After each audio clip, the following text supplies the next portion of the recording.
Hey everyone, and welcome to Chef AJ Live. I'm your host, Chef AJ, and this is where I introduce you to amazing people like you who are doing great things in the world that I think you should know about. Well, back by popular demand, we have Kristen. She wrote this amazing best-selling book that was also an editor's pick called Fridge Love. It's a great book just for the information it gives you on how to organize, but it also has amazing recipes.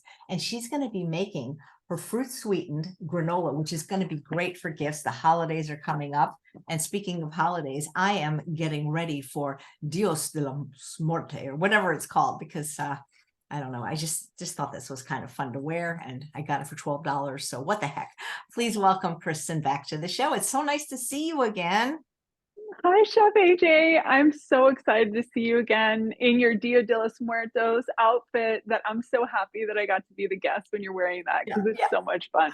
Well, everybody's dressing up for Halloween in my neighborhood, and they have all these. I live in a community that's not a senior community anymore, and they're having like a parade and stuff. And it's like, I usually am Scooby-Doo, but like in a parade, it's really, I don't know how dogs do it with those big tails. So I figure this is a lot easier to walk in this, and this is kind of fun, and it's warm. It's nice and warm. I'm all about warm clothes. You can see I'm wearing something warm today because even though I've been living in Northern California for 13 years, I was born and raised in Miami, Florida, and I'm still cold on days like this. Thank you, because I lived in Southern California for over 60 years, and I find it extremely cold up here. Today it was 38 degrees, and I'm wearing, I forget what it's called, but it's a thing that goes over your face, and all you see is your eyes. And my husband said, I don't like to be seen with you like that. You look like a criminal. But I don't know how else to keep warm, because even with thermal clothes, my little fingers get cold. People say you're going to get used to it, but it's been almost 2 years, and it's still cold up here.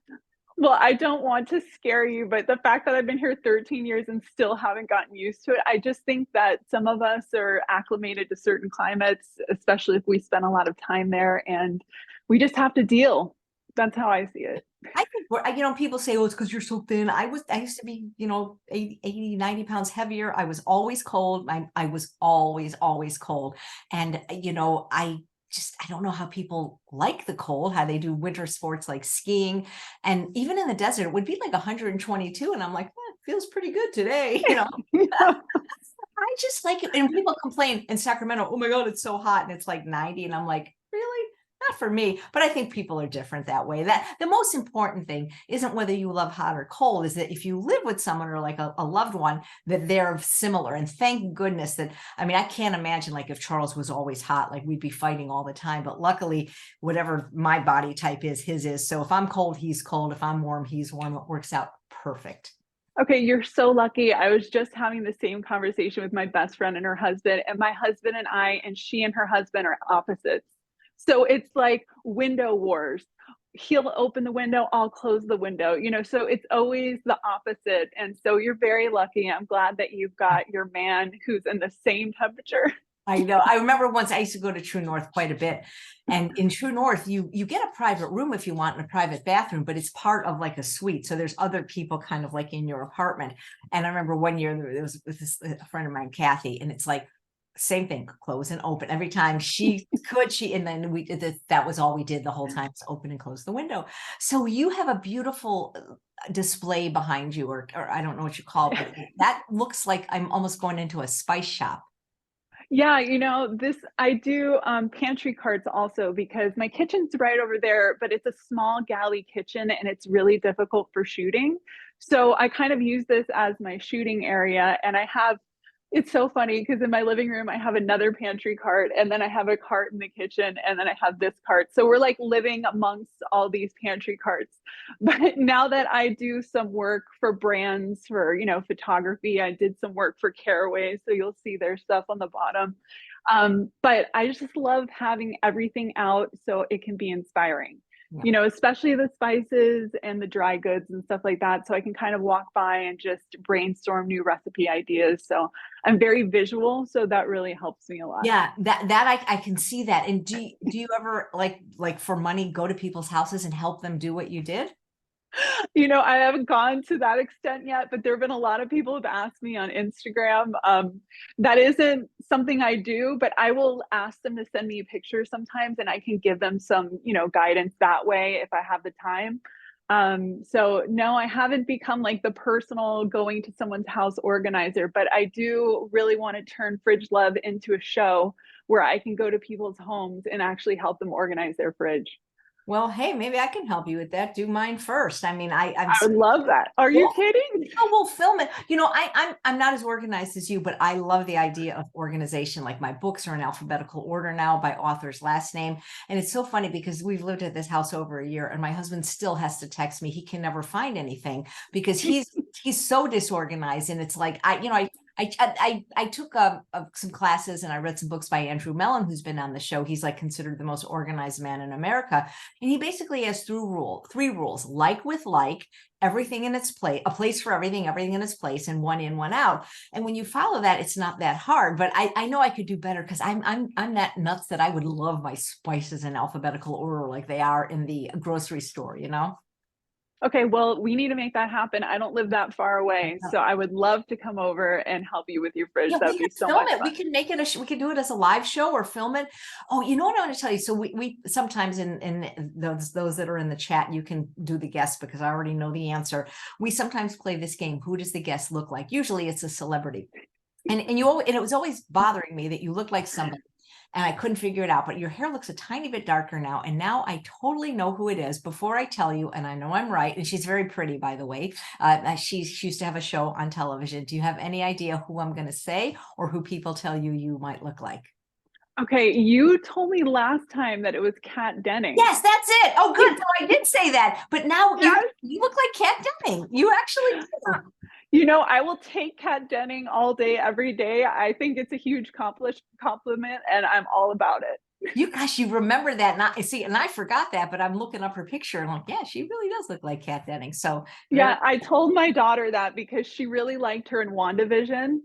And so I was like, guess what? Chef AJ thinks I look like Kat Denning. well, with a So little bit darker hair, you look so much like her. But yeah, I wish she'd come back. She's quite funny too.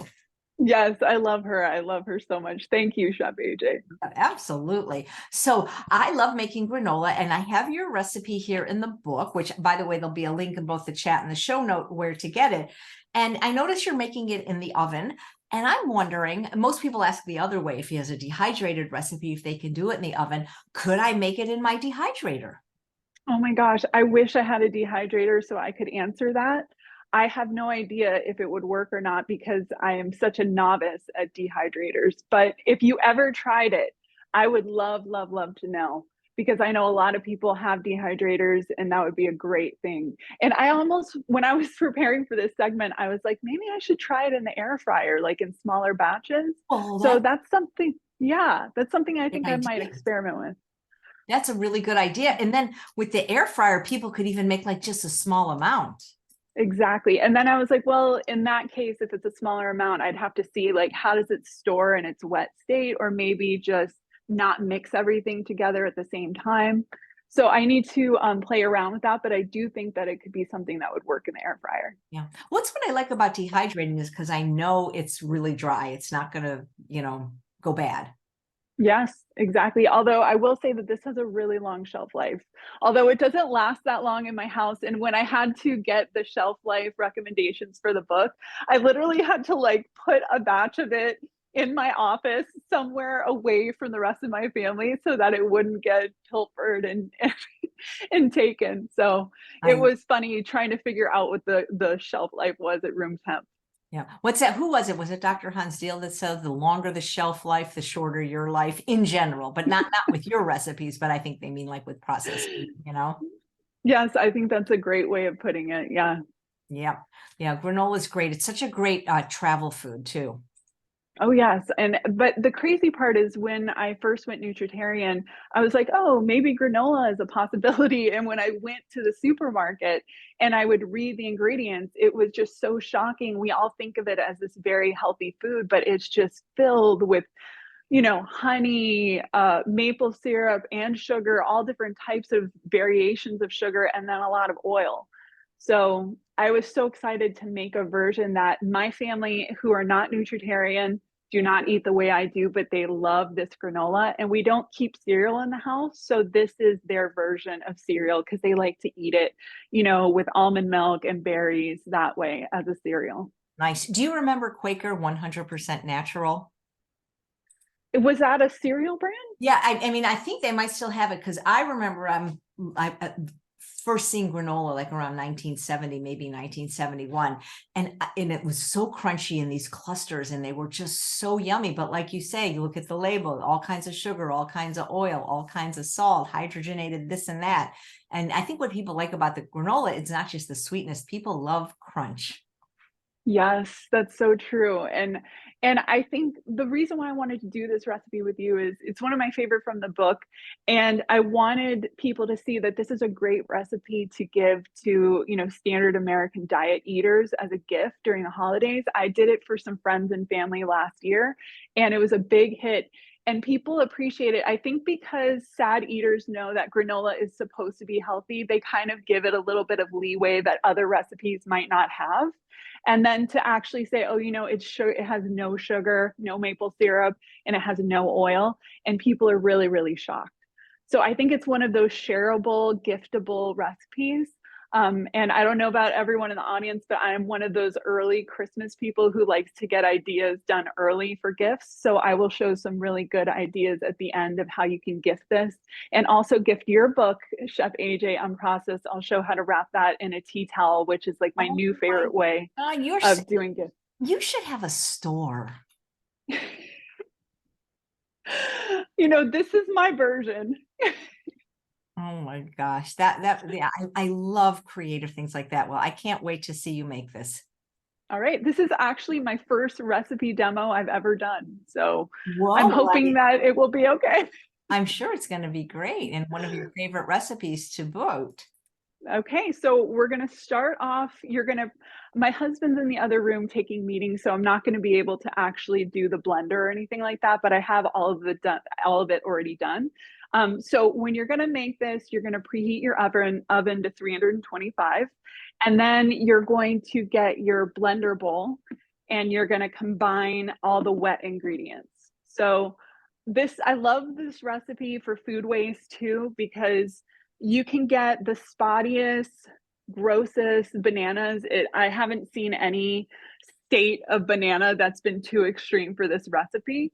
And so I know a lot of people would make banana bread with like extra spotty bananas. You can also do nice cream, but this is a way that I really like to do it in our family. So spotty bananas. And I also wanted to say to everyone who's going to make this that if you don't have a blender, you could technically use your food processor. It's just break up the bananas and the dates a little bit more and make sure that you scrape down the sides of your bowl. But otherwise, the consistency I find has worked the best with the high-speed blender. So we've got the bananas, and then we're going to do 5 Medjool dates. So I've got them here, and these are already pitted. And again, if you wanted to cut these down a little bit more, you could. Or if you're using that food processor, then I would definitely say to cut the Medjool dates down. And then, so the other great thing about this granola is you can make it with nuts or you can make it with seeds. So if you're doing the seed recipe, you would use tahini, or you could even use sunflower butter if you wanted. I don't have any nut allergies here at our place, so I'm using almond butter. And I use raw almond butter, but you can use already roasted. I mean, it ends up cooking anyway, so it doesn't really matter. So you'd add that in. And then I like to get everything out with a little spatula with nut butters. So only 1/4 cup nut butter, which I really tried to lower it down as much as I could when I developed the recipe, to try and make it as, it's still a treat recipe, but 1/4 cup I felt like is doable for the batch that you get. Yeah. And then we need cinnamon, which I have here.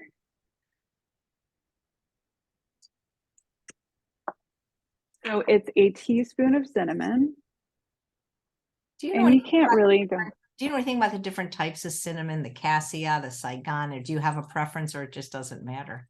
You know, I know Dr. Furman talks a lot about the different types of cinnamon. I haven't gone into, and how did you say it? Ceylon? How Is do it you say Saigon or Ceylon or a Ceylon? cassia? Yeah. Yeah, it's whatever that one is the one that he recommends, but I haven't really got on that bandwagon. I just use regular cinnamon. Um, so I know that there are more benefits to the other type.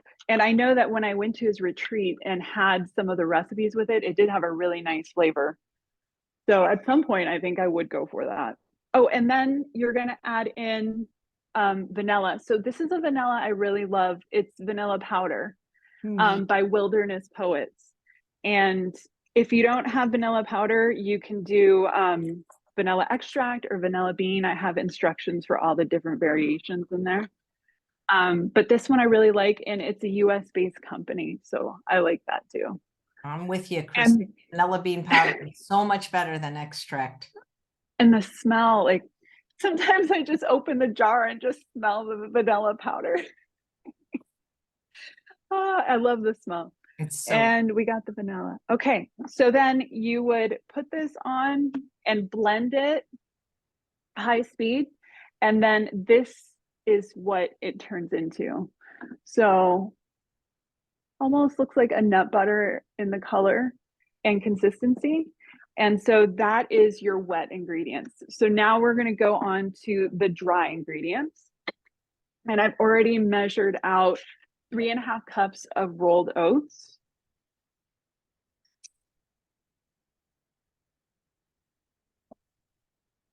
And then chopped walnuts. Now, if you're doing the seed version, you're going to do sunflower seeds instead. And honestly, both versions taste amazing. And I was really happy to be able to like have a recipe that addresses, you know, a lot of people have nut allergies. I know on my blog that I get a lot of requests for, you know, substitutions for nuts. So this granola literally tastes just as good with nuts or seeds. So you just mix those together, and then don't add in your raisins or dried fruit here. You're going to wait until after it's baked for that. And then we're going to add in the banana nut mixture. yeah, because they're Here. already dried. So what's there would be no reason to. Exactly. Yeah.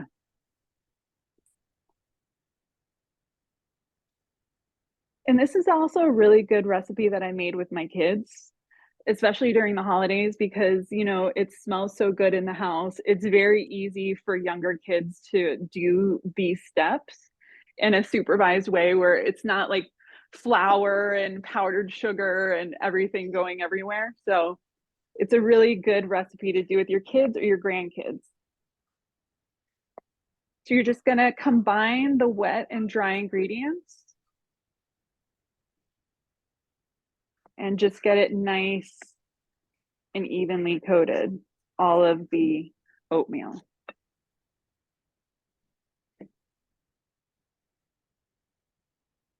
Now, I wish you guys could smell how good it is. It really, really smells good. All right, it looks like we got it all combined here. So now I'm just gonna grab a baking sheet.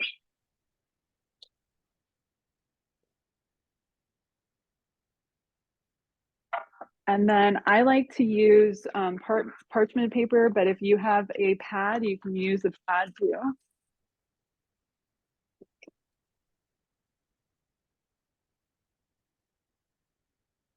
And then you're just going to spread it evenly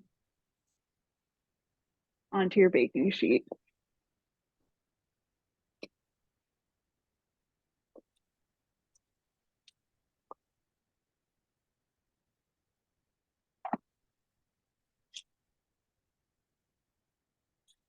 And you know, if there's clumps in the beginning, that's fine because you're going to end up taking this out about midway through the baking and kind of, you know, mixing it and breaking up any of those clumps. I kind of like a little bit of clumps in my granola. So Yeah, that's the fun part. yeah. I remember as a kid and eating honey bunches of oats, and like I would always try to find the little crunchy bunches in every batch. So I like that. All right, so then you would be ready to pop that in the oven. And I've got one already done.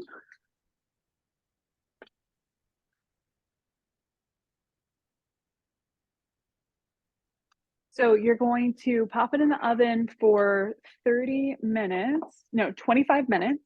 And then you're going to, again, take it out, rotate the tray, and break up any of the clumps, and then bake it for another 20 to 30 minutes. Now, everybody's ovens differ. So I would say around the 15-minute mark after you've taken out and mixed it, kind of monitor it.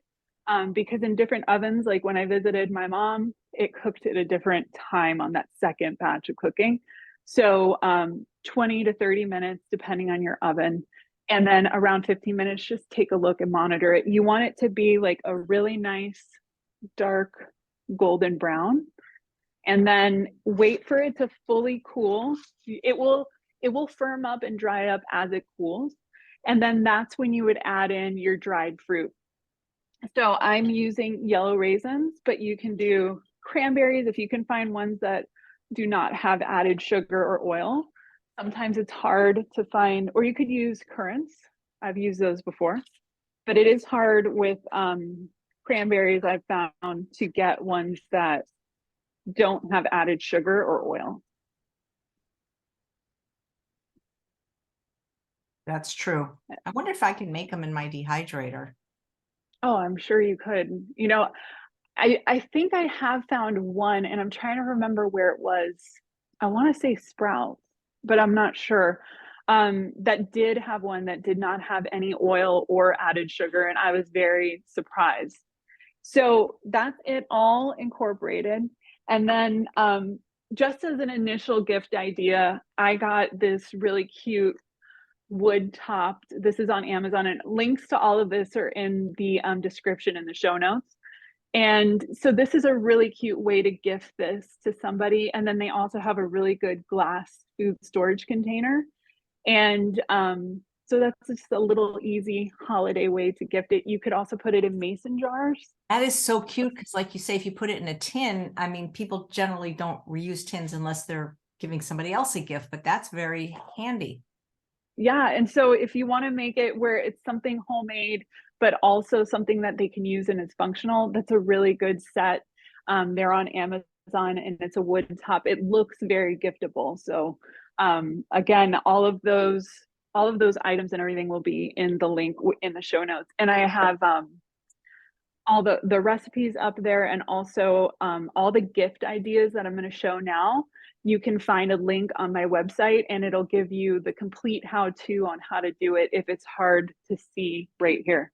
So now I'll show you kind of the way that I've gifted it, the granola, in the past. So funny thing is, I made sure that my book was going to fit in some of my favorite storage bins because I'm just that crazy person. So I made sure with my publisher that it would fit in my two favorite bins because I was anticipating the gifting part, and I really wanted it to be something that you could put with the mason jars. And if you wanted to do a granola in there, it would be a really cute gift. So for this one, kind of for the eco-friendly person in your life, you would just fill the jars, like individual jars, with the granola. And I think I have my thing here. And I did this last year for a few friends, and they really loved it because then it's kind of individually portioned out for them, and they can just add in yogurt or berries or, almond milk or whatever they wanted. And then it looks really, really, really cute when it's all wrapped up. So, and I have links to, if you like any of these ideas and you want to get the same containers and the jar sizes, all of that's listed in the link for the gifts. So then this was some of the gifts I gave to friends last year, and then just put a bow on the top. and then it was all filled with granola. So this is a really fun way to gift the granola, but also if you want to make it a more substantial gift, this one is really fun.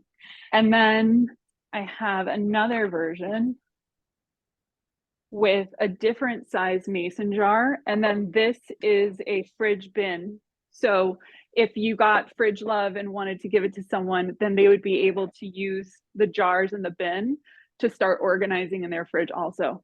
And then this is an example of using the tea towel to wrap the cookbook. So now I want to wrap your cookbook, Chef AJ, which I loved so much. So you actually Yeah. said to your publisher, the book has to be this size so that it'll fit in my thing. So when they were giving me the size options, they had sent me like 3 different books kind of showing me the different sizes. And so when I got my bins that I love the most, and I was like, well, I really want it to fit in my favorite bins. So I said, this is the size I want. And I explained to them why. And she's like, oh, that's such a great idea. I didn't even think of that. And I was like, it just works all around. So I wanted to be able to have the book in my favorite fridge bin. So yeah. I didn't even know I never even heard about that. That's very creative. Well, I'm glad that they let me have some input on the size of the book. I didn't get to have as much input on the page numbers or how many recipes or anything like that, but it was nice to have that input. That's cool. So I am doing your amazing book unprocessed, and I want to show a way that you could gift Chef AJ's book. And then I would use 2 tea towels. I just bought these at Target yesterday. And you're just going to undo one of them. And then you're going to place the book inside. And again, I have more pictures on how to do this in the link. And then you just kind of do a little fold here and then fold each side in. That is so amazing because, you know, as pretty as gift wrapping is, it's kind of wasteful. I know. And that's one of the things I really dislike about the holidays is just all of the paper and ribbon and everything that just gets thrown out. So it's a nice way, and people appreciate it so much.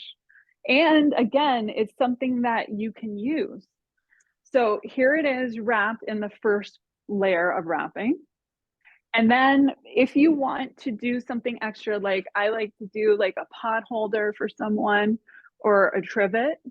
And so you can make a little pocket for your cookbook gift. And so you take the second tea towel and then you fold it like so. And then you place your whatever item you want to include, place it first on the wrapped book. And then you would put it right where the middle would be to create a little pocket. And then you just fold in both sides. And it will all be held together by ribbon. Where do you learn these tips and tricks? I looked this up. Well, I also had to figure it out because there were no instructions on wrapping a book in tea towels. So last year when a lot of people were gifting my book for the last holidays. So I wanted to give some ideas for the people who were doing that because I was just like, wow, they had gotten it and they liked it so much. They wanted to give it to, you know, their friend, sister-in-law, sister, mom. So I wanted to give some cute ideas. So that's with the pocket installed. And then you just get a piece of ribbon. I have some velvet red ribbon, very festive. And then you just tie that where you just made your little pocket. And I love this tea towel because it kind of reminded me of your book, you know, the beautiful green in the cover of your book. I think it's so creative. So that would be that. And then I also found these at Target when I was there. So if you wanted to add a little spatula too, to make it even cuter and get a lot more use for your gift recipient, then you could take one of these, really cute, and then also put it in that pocket And you've got a really cute holiday gift wrapped. All of this they can use and enjoy the cookbook too. Wow, that's amazing. Quite a So whole that's, unique ways to wrap gifts. there is a whole thing. When I went down this rabbit hole last year, I saw that there was a lady called the Wrapping Lady. Oh, no, sorry, the Folding Lady. And she wrote a book. And I think she's based in the UK. And she did a lot of interesting wrapping things too. So there was definitely, there's a whole rabbit hole of people who fold and wrap. And it's very interesting. I love it. So will there be a sequel to Fridge Love, maybe Freezer Love? you know, my literary agent reached out to me a few months ago and was like, are you ready to do your next book? And I remember when I was writing my book, I was like, I am never doing this again. It was so difficult. It was during the pandemic, and both my kids were remote learning. My youngest was still really young, and it was just a hard time. Now that it's been a while, I'm like, okay, possibly.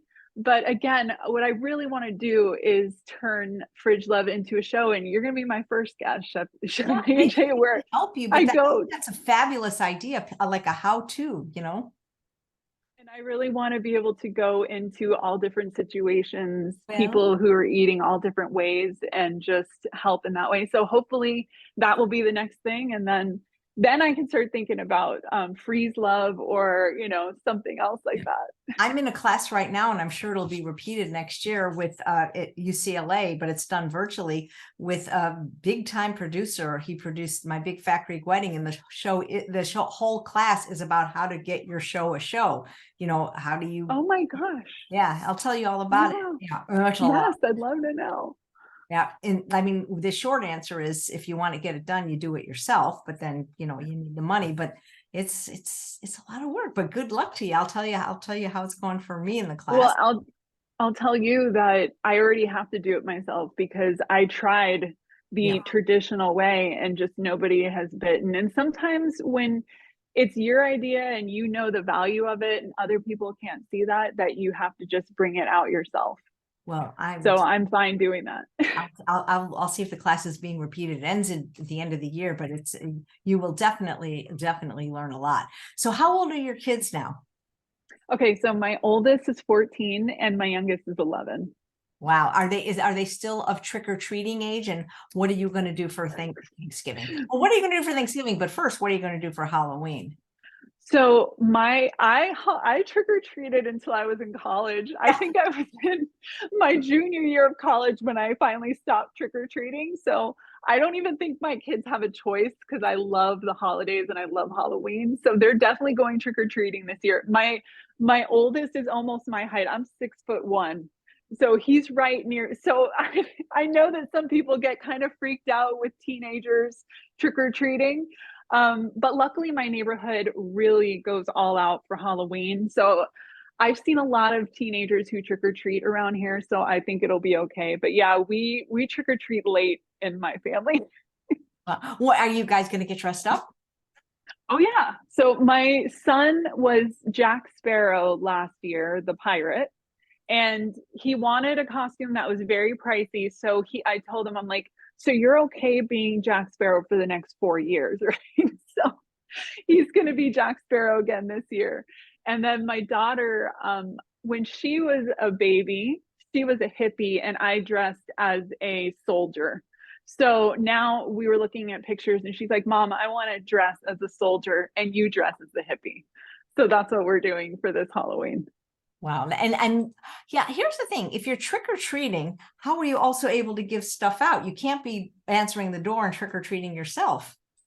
Yeah, it's crazy. I live in a cul-de-sac, and the main street of my town is over that way, just one block. And all the activity happens there. So when we first moved to this house, I love trick-or-treating. I love seeing the kids come to the door and seeing their costumes. Nobody came. And I realize it's because everybody's over there, and it's such a long strip, and people do haunted houses and they go all out. So no one really travels back to our cul-de-sac. So I usually will leave a bowl out. It's never ransacked where someone just takes everything, because there's so few trick-or-treaters that come this way. So it's kind of nice though, because I actually get to go out trick-or-treating with the kids. So it's been a nice thing. Nice. What if you were answering the door, what do you think you'd give out? Would you make something like little things of granola or? I don't know about that because people are so weary about, kids getting homemade treats. But I loved what you were doing for Halloween with the pack of cards. And you also had, oh, I remember one year I did the slime hands, Ooh, where the sticky, and I was like, as a mom, those aren't my favorite toys. So I kind of felt bad, but I was like, look, it's a lot better than the candy, right? And it's sometimes nice for kids to get something like that. So like it was Oriental Trading Company, and you're able to get a lot of them. And I think I even had more to give out last year too of those. man, I would have loved to know about slime hands. That sounds really fun. Yeah, and they're sticky and like you kind of stick them on the walls and then they bounce back. It's Oh, kids love them. that's fun. Hey, in case people didn't see you the first time you were on, and I can link to that right below in the show notes with all your other wonderful links, maybe talk a little bit about this book. I'm sure it's still selling well. I see it in the stores when I go to look at my book at Barnes and Nobles. Yours is Oh there. my gosh, you do? Oh, that's so cool. Okay. Fridge Love is still going strong. I'm so proud of it. Like I said, I wanted to write the book so I would never have to write another cookbook again. So it's just loaded with, again, it's for people of all eating types. So that's why in the recipe sections, you'll have SOS free and nutritarian recipes like the one I demoed today. But then you'll also have some recipes that have salt or oil, small amounts for people who are not yet at that level. And the reason for that was because my audience on Instagram, where everybody wanted to know about my fridge content, most of them are not nutritarian, and a lot of them are not even plant-based eaters. So I really wanted this to be an inclusive book, especially because in my family, I call us dietarily blended because my husband and kids don't eat the same way that I do. So we approach everything in a different way, a less judgmental way. And we try to find areas where we can all be on the same page.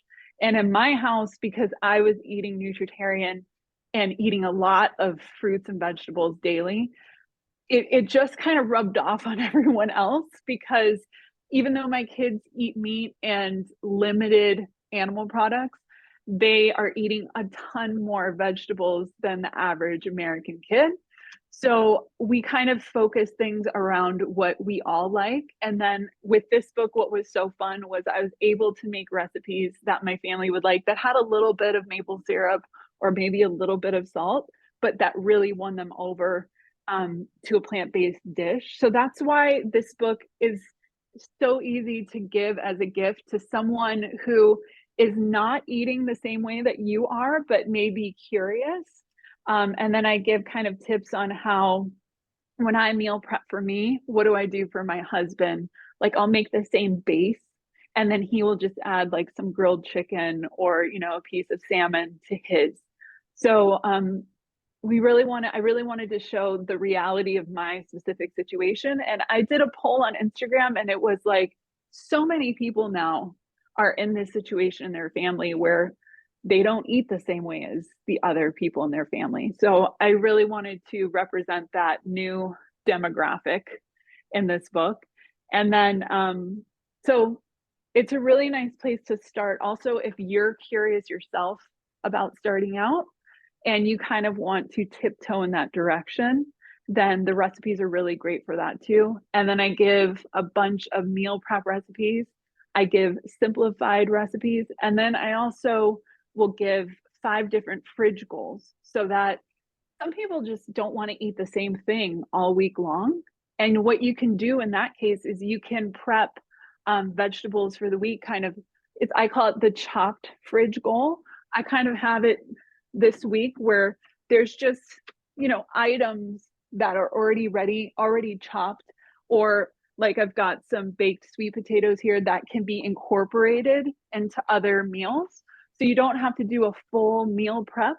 You can do a chopped fridge And it makes it so much easier to eat healthy and just get those greens in, get those veggies in, create a salad from an in-fridge salad bar, and do easy recipes because you look in your fridge and you see all the possibilities that you have in front of you. And the other big thing, even if you don't get the book, but just a really good takeaway, is you do not have to do what your fridge tells you to do.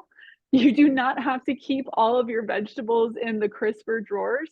The best way to make sure that you're not having food waste and that you're eating your vegetables is to get them eye level in your fridge so that when you open your fridge, it's the first thing that you're seeing. So it's front of fridge, front of mind, and that's just an easy tip that everyone can do. You don't need to hide them away. You know, don't put baby in the corner. They need to be up front so that you remember about them and you're eating them. And again, I want to open those doors and see inspiration to eat healthy and live a vibrant life. So I want to give that to everyone so that if this is your goal, you know, you can go in steps up to a place where you're actually meal prepping. So you don't have to start right away there. You can level up. I can't believe what you just opened your fridge. It looked like it was beautiful. Does your freezer look the same way? My freezer right now, well, I have another fridge in the kitchen. When I wrote the book, I ended up having to get 2 other fridges because I wanted to show the different types. But right now, my freezer, I am getting ready to shoot for a company. They're releasing some new freezer containers in the spring, and they've asked me to kind of test them out, give them feedback, and then I will be doing some photography for them and videos for them when it launches. That's incredible. Did you do the photography for your book? So I did all the fridge photography, yeah. And then the food photography was by a food photographer who did specifically food photography, but I did all the fridges. I mean, look at this. This is like the rainbow. I mean, this doesn't even look real. It's so Okay, that one actually got picked up in HGTV magazine last year or earlier this year. So that was exciting when they reached out to me and they're like, "Oh, we would love to feature this in the magazine." Are these the littles? Yeah, that's when they were littler. Oh my God. Can I see your fridge one more time for inspiration? Of course. Well, we're going to be doing this to your fridge, AJ. I mean, it's just so beautiful. And then this is I do a lot of the nuts and seeds in here. This was actually leftover chopped walnuts from this recipe. And during the fall, I actually keep a jar of chopped walnuts because I do so much with, you know, making the granola recipe for holiday gifts and stuff like that. So I actually had chopped walnuts. That's when I'm really on the ball with that. Is the rest of your house this organized? Every single room? No, I'm definitely selective where I put my efforts. Like I told someone, like my bathroom's not always as clean as it could be, but my fridge is clean. So I kind of focus, but then I'm like, you know, I'm interacting with my fridge so much. And now that I, you know, recipe develop and this is my career now, it's at a whole other level. And now, you know, now I do crazy stuff. Like I did a Barbie fridge for the Barbie movie, which I just did because I wanted to do something really fun and artistic. And then, you know, on the side, I've gotten to work with a lot of great brands who want creative fridge photography and styling. So it kind of became something that I didn't even know would happen. I mean, yeah, I mean, you should have a show. This is such a unique concept, and you're really in a class by yourself. I will tell you what, one room I'm organized in is my closet. All my clothes are colored. So like when I see, because I don't know what I want to wear necessarily. And so, yes, of course, there's tops with tops and, you know, skirts with skirts and pants with pants, but it's like the rainbow. And that's it. That makes it easier for me to see what color I want to wear that day. And then, so people that walk in my closet, they've never seen it. And I mean, I don't know where I got the idea, but it just makes it easier for me to pick an outfit out when it goes by color. Oh, I'm the same way in my closet too. I have everything done by color. And I do have like dresses on the other side, but all the tops. Yeah, Definitely. I mean, yeah, same thing, because so dresses are often multicolored, but like all my tops and all my pants, it goes by color. And then I just figure what color do I feel like wearing today? I love it. Like I said, color is very inspiring to me. So the more that you can infuse, the better into your life. I think you are a very visual person, like, because you have just such an eye for like beauty and organization. I wish you well. I mean, you're doing well, but I mean, if a show is your dream, may it manifest, because I would definitely watch that show. People love organizational tips or anything that makes their life easier and better. Yeah, I really hope I mean, I'm going to do it. I just have to get there. And I also have my nutritarian work too that I'm doing now. I have a prep program that I'm revamping, and it's been a long time coming, and all the things I learned from my book process I can now put towards that I did launch back in 2017. So now I can come with fresh eyes and really give my users the best experience with that. So that's taking priority. And then the next thing is getting the show going, Yeah. and really trying to get diverse situations. So like the retired couple versus, couple with kids, and really get an array of situations, because your fridge is going to change based on what you're doing in your life and what's happening for you at that time. Dr. Furman, is he aware of your book? Does he have a copy? Well, I know I talk with his daughters on Instagram, and we support each other on Instagram. So I know that they know of the book. I haven't heard from him. The last time I saw him was in 2019 when I went to his retreat in July. So I haven't spoken to him directly, but I talk to his daughters a lot. And so I know they know about Fridge Love. Nice. We should send him a copy. He's going to be on the show on Monday. And Oh my gosh. yeah, talking about, I'm Yay. going to ask him a lot of stuff about Halloween and how poisonous is sugar, and things like that, because I said sugar was, Yeah, it was, and somebody, yeah. And yeah. oh, sorry.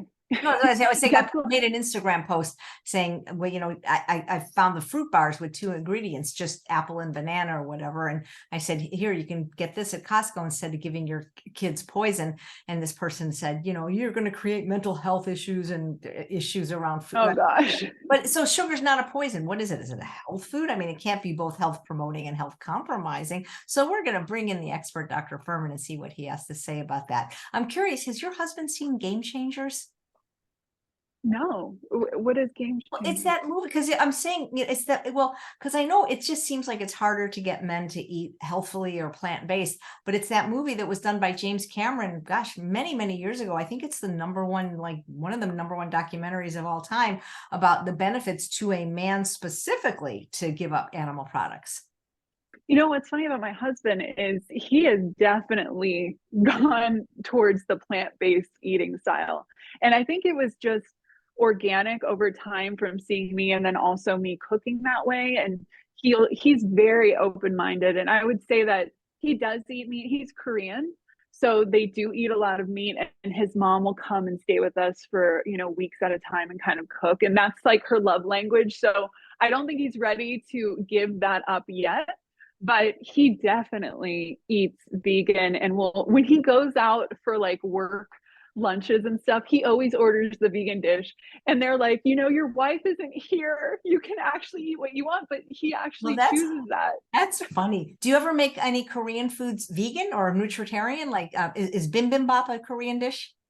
It is a Korean dish, and the hard part with Korean food, I think, is the salt. Like they actually have so many amazing side dishes. They're called banchan, and they're just, when you sit down at a Korean restaurant, they just give you this whole array of different vegetable dishes. And it has a lot of veggies. It's just the salt that is hard to replicate, and the type of sauces they use. So I'm not at that point yet. I did do a fridge with my mother-in-law where it was kind of our dream child together, because she loves making homemade kimchi and I love rainbows. So we did a rainbow kimchi fridge. It's actually on my Instagram, and you can see my mother-in-law there. And we used all plant dyes. So nothing was artificially dyed. She made the kimchi by hand. And then we used like carrot juice for the orange kimchi. The red kimchi was the normal recipe with the chili. and then butterfly pea powder for the purple kimchi. And it was one of the times where my mother-in-law, who's a fabulous cook in her own right, we got to work together on something. Now, it wasn't nutritarian because it was her kimchi recipe, you know, and there's salt, a lot of salt in kimchi. But I do make a kimchi-esque type of recipe where you like a quick pickled red cabbage. I have in my on my blog, which is like my ode to kimchi. But I haven't gotten to that point yet where the sodium levels are appropriate enough to call it a true kimchi. Right. How did you decide to become nutritarian, and did you become vegan or plant-based first? What's your story in case people didn't see you the first time? So I had always dabbled in veganism even before I found out about the nutritarian diet. And but the reason why I became nutritarian was my parents, and my mom came to visit me when I was pregnant with my youngest child. And when she got off the airplane, and I was like, what happened? Like, it looked like she had reversed age a decade, and she was very slim and she just looked very vibrant and healthy. And she's like, well, your dad watched a man called Dr. Furman on PBS. This was in 2011, and Wow. it was his big PBS special. And my dad does most of the cooking in their household, so he got his legal pad. My dad always writes with legal pads, and he just wrote down from that special kind of the guidelines that Dr. Furman set forth for Eat to Live, you know, the standard nutritarian way of eating. So he wrote down the guidelines, and then he just started making their meals like that. And then within like 3 months, they both had lost a lot of weight. And my dad is Cuban, and the fact that he stopped cooking with olive oil was such a shock, because it was like, you know, growing up, olive oil was just this sacred item. And for him to like be able to put that down and really embrace this way of eating, it was shocking. And so I remember my mom stayed with us for a few weeks while I was pregnant. And I was like, wow, you know, I got to find out about this. So when she left, I got the book. And this is the embarrassing part. I was reading the book while I was eating chips, I remember, and I was like, oh, this is really, really what I have to do. You know, he lays out everything so well, all the evidence of why we should be eating better and health excellence and all of that. But it was just ironic. I always remember that I was eating chips when I was reading the Oh, book. that's funny. And What kind of chips were you eating? Because I feel guilty. I eat chips, but I bake my own tortilla chips, and those are my that's chips. great. No salt, no oil. What Oh kind of yeah, this was not that. These were just, you know, like a Costco tortilla like chip a real chip? bag. Oh yeah. And so what was funny is I waited till my daughter was 6 months. I was breastfeeding, and that was already enough on my plate at that time. So she was 6 months, and then I started the his 6 week program. I just used the book Eat to Live, and I just followed the guidelines, and it was very difficult because I just went cold turkey. You know, the day before I was eating everything, and then the next day nutritarian. And I was not organized like this. This was out of necessity, you know, of wanting to make this my lifestyle, especially when the rest of my family wasn't going to eat this way. So I remember just struggling hard for the first week, especially, you know, detoxing. And then, you know, I just was like, wow, you know, I lost a lot of weight in the first few weeks. And then I started feeling better and better. Like the digestion was one of the parts, I think around like the third week, because you're eating a lot of beans. And I went from, always had beans, but not, raw foods and beans. You have to have the right bacteria, Dr. Furman says, to be able to process those properly. So, you know, in the very beginning, I didn't know all of the stuff that I know now. I was just going in blindly. And it was very hard, but it was super rewarding. And at the end of the 6 weeks, you really got to build enough contrast when you're taking on a new lifestyle like this to feel the difference. And it was at the end, at the 6 week mark, where I was like, oh, yeah, I feel so much more vibrant and alive. And my focus on food, because I had always struggled since I was a young girl with, you know, overeating and binge eating, even as an adult. And to just feel like I was safe around food, and I felt like I understood what food was doing for me. And it just felt like I felt a lot more free. I know people think that's weird because they see it as so restrictive, but for me, it actually was freeing. Wow. But again, you had to create that. I'm so proud of myself for doing it for 6 weeks and not quitting. So I could actually get to the point where I could feel the difference. Because a lot of people on my blog will start and then they kind of stop and they never get to the point where they can feel the contrast. And I really advise people to try your best to get to 100% all the way through the 6 weeks. Your taste buds adjust, but then you also feel the difference. You get through the hard part and you can feel the difference. And then you can decide if you want to keep going or not. And at the time, I had a mom's blog when I started the nutritarian lifestyle. And then that's when I started kind of just sharing a journal of what was happening every week, complaining about it and all of that. And then it became very popular on the blog. And then it kind of just went that way over time, where I just kind of started making nutritarian content. That's so cool. And are your parents still doing it? And where do they live?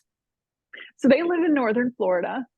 And yes, they are still eating nutritarian. I think my dad is kind of where he's incorporated some fish back in. I know Dr. Furman gives some leeway there, and my dad has found that that's better for him.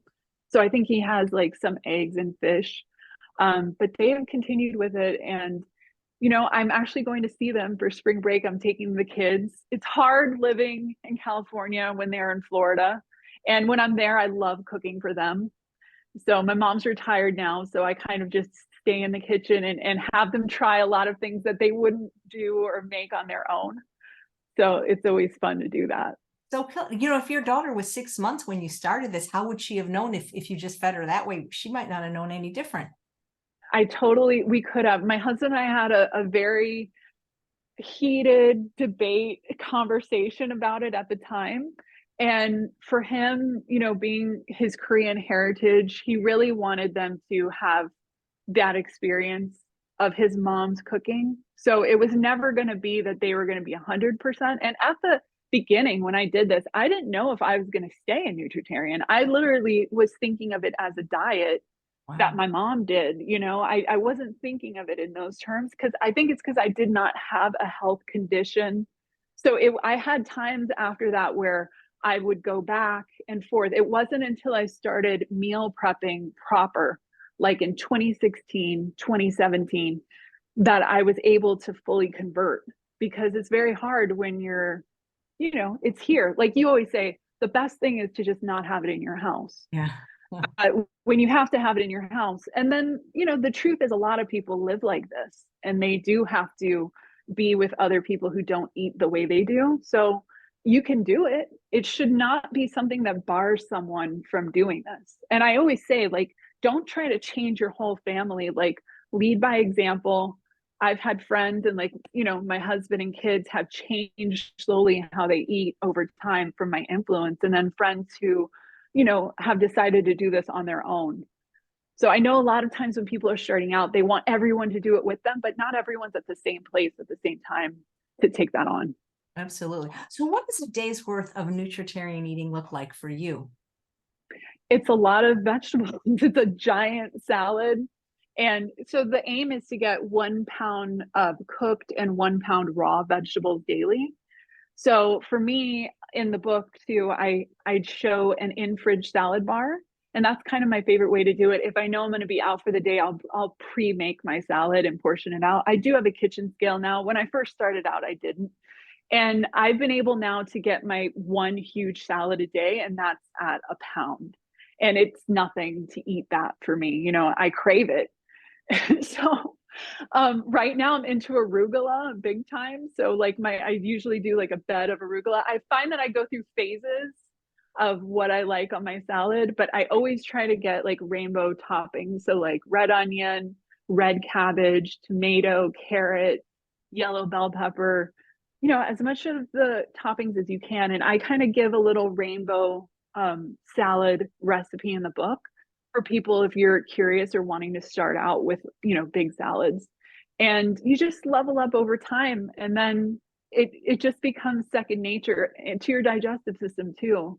And I was for a long time topping my salad with homemade oil-free hummus. and then a little lemon juice. Then you got me on the balsamics Oh, I when you love sent me when those. I was your guest. Last time I got a few of the different flavors. So that has been on. I also love hummus with balsamic as a salad dressing. So, and then cooked soups, veggie soups or bean soups, and then just cooked veggies. I mean, it's not that difficult. And then I'll have like tofu, or I'll make a beet. I love beet bean burgers. It's a recipe in my prep program. So I've been on those lately. And, you know, I've done this for so long now that you come with an arsenal of your favorite recipes, and you just, it doesn't feel anymore like you're missing out like it did in the beginning. You're amazing. Wow. Man, I wish you lived closer than 2 hours away. Hey, a lot closer than where you used to live. Yeah. Where did you? Oh, Florida, for sure. Yeah, and you too, right? You're in Southern California. Well, yeah, I was in Southern California. Do you have time to exercise? Oh yeah. My big thing lately is walking for an hour. And I've noticed that that really helped me kind of, well, mentally, I really enjoy walking, and it clears my head, and it actually helps with my creativity and focus and all of that. And we do have a treadmill here in the house, but I also like, we have two dogs now. We got our puppy in June. She's a golden retriever named Maggie. So she's now able to go for like the full walks. So we've been taking her and her big sister Athena on dog walks. And then the whole family, my son is in cross country and my daughter's in basketball. So everybody's very active, and we try to do walking together as a family too. That's great. Well, I wish you every success in getting a show. Would you call it Fridge Love, you think? Named after your book? I would love to call it Fridge Love. Yeah. You know, especially if if I'm the one bringing it, then it will be called Fridge Love. Nice. Well, if I can help in any way, I'll send you the information on the class, and you never know. I would love anything you can throw my way. I appreciate so much. Yeah, absolutely. And guys, if you haven't checked this book out, it's a wonderful book. It's not just recipes, and it's not just how to organize your fridge. It's just, it's going to be a great resource for you. And I learned so much today, those wrapping techniques. I would watch a show on that too. I gotta defer to the folding lady on that kind of show. Still, it's such a great idea. Just even if somebody didn't do it quite as fancy as you, just the idea of wrapping something in a new dish towel, just because then you don't waste paper. Yeah, and you know, I actually think that this is a Japanese thing too, where they don't use wrapping paper, they use fabric. I don't remember the name, but I do know that there's a style the Japanese have of wrapping in fabric. Clever, very clever. Well, thanks so much for catching up with us again. I know you were going to come on sooner, but I think it was because you had just gotten a puppy, you couldn't. Yes, that's right. She kind of took over everything. I even was off Instagram for like 2 months. You know, just having a new puppy, it's slightly less time consuming than a newborn. Oh, that's funny. Well, thanks so much, Kristen.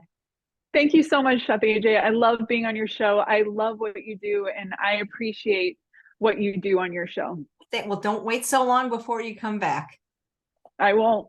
Okay. And thanks all of you for watching another episode of Chef AJ Live. Please come back tomorrow a little earlier at 9 a.m. Pacific time for the nutrition professor, Timmerie Hagenberger. She's going to be making some autumn comfort foods like a pumpkin chai latte and a cranberry butternut squash oatmeal. I forgot to ask you, what do you do for Thanksgiving? Oh, so, well, I have to cook two meals, the traditional Thanksgiving meal, and then I kind of have my own versions on my website. I have a no oil mashed potato recipe that I love, that actually my family loves too. And so that's always on the table. I have a vegan mushroom recipe, mushroom gravy recipe that I love. And then I've been working again on my prep plan. So I'm coming up with ideas for the fall menu. It's actually releasing right before Thanksgiving. And I want to have celebration section. So I've been recipe testing, you know, different kind of like lentil tofu loaf, and trying to figure out one that I like that works in the nutritarian lifestyle. So I'm still experimenting, but it's kind of a, you know, because we're dietarily blended, they've got their stuff. I usually am the one who cooks it, and then I have my stuff. So again, the first few Thanksgivings did not, you know, I just would eat the normal Thanksgiving, and that can be very triggering. So I've learned the recipes that I feel good about. And oh, the pumpkin hummus recipe and Fridge Love is one of my favorites for Thanksgiving, because I always like the pumpkin pie filling. And that's what the pumpkin hummus is. And it's oil free and sugar free. So sweetened with dates and everything. It tastes amazing. And I eat it with the granola too. I love that, dietarily blended. So do you sell your like meal plans, or how does that work? Because I know you gave me a link to just your website, but if you want to get more specific in the links, you know. Oh, well, yeah, on my website, on the corner, you can press its prep plan and you can find out all about it. It's nutritarian. It's based off the Eat to Live protocol, and it's 6 weeks of prepping your food. So it's for people who are interested in batch cooking and want to do the nutritarian program. And as I said, I'm revamping it and adding celebration menus for all the holidays. So the first one I'm releasing as a tester batch is the fall menu. So trying to get more seasonal and help people during the holidays, because I know that that is a tricky area. So yeah, it's called the Nutritarian Prep Program. Absolutely. Well, thanks so much again, Kristen. I hope to see you. Thank you, Chef AJ. Yeah. Take care. Take care, everybody. Hope to Bye. see you tomorrow. Bye-bye.